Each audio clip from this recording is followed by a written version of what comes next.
This story has gone on to be a bit more, I feel like, over sensualized than it should be. They're saying Jrue Holiday is a bigger part in keeping Giannis Antetokounmpo in Milwaukee than we seem to think. And what we are being told is, first off, Winning Time got canceled by HBO. That's hilarious.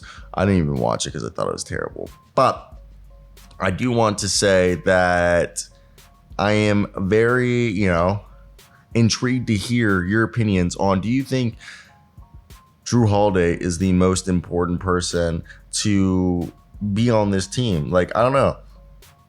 Obviously Giannis Antetokounmpo is, but like, I feel like Drew's replaceable, and I think re-signing him is important, but there is one curveball to the game requirement rules that if a player plays less than 20 minutes, the game does not count. And we know guys like Jrue Holiday or somebody who, did that in the season finale in 21-22. So, there's things like, will Jrue Holiday be a load management guy? And I wanted to bring that up.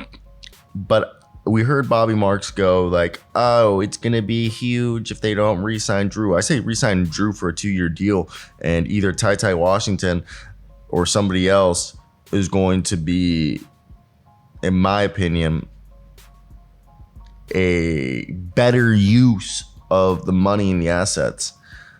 So for me, I really do like how when we look at Jrue Holiday and Giannis Antetokounmpo, Bobby Marks is saying that he doesn't think Giannis is going to sign an extension when it doesn't make financial sense yet, but that Drew's the X factor. And I know that Drew's the X factor, but at the same time, let's not act like he's going to be the sole reason that this team could potentially win and have the success that we know that they're capable of.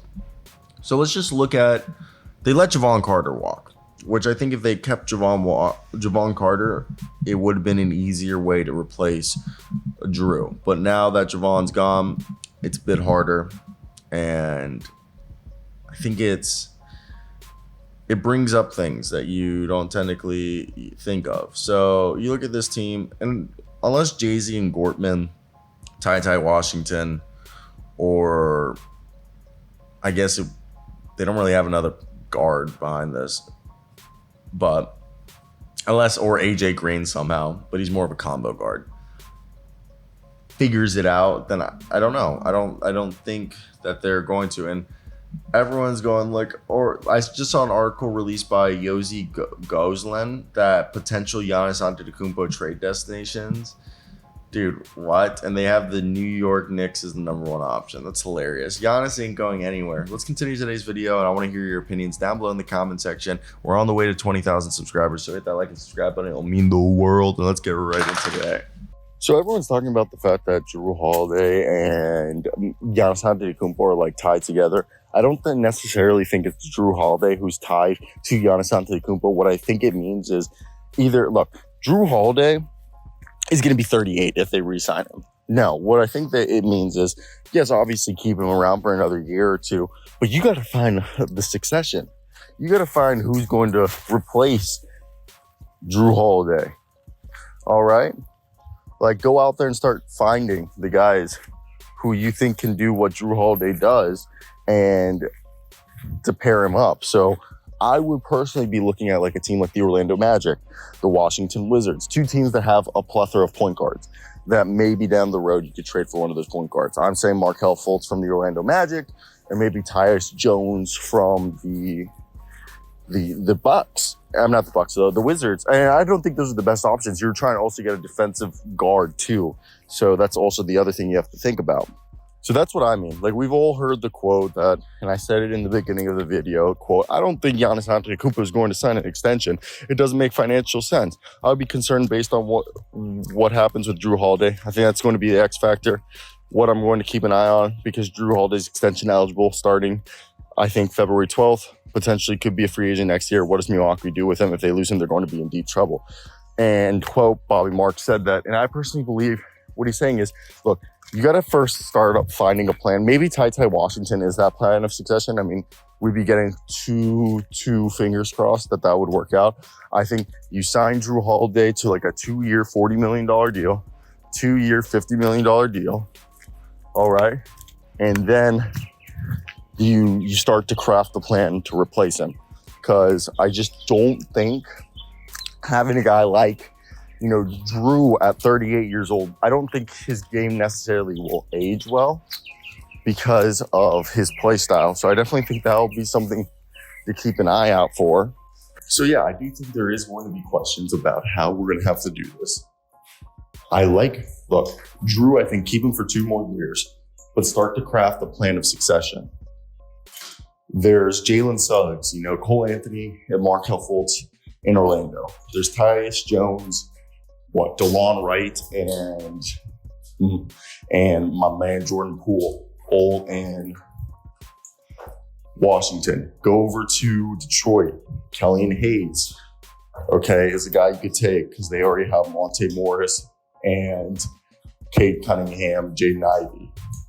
And they also drafted Marcus Sasser. So there's a few teams in the league that have too many point guards that you guys could trade for.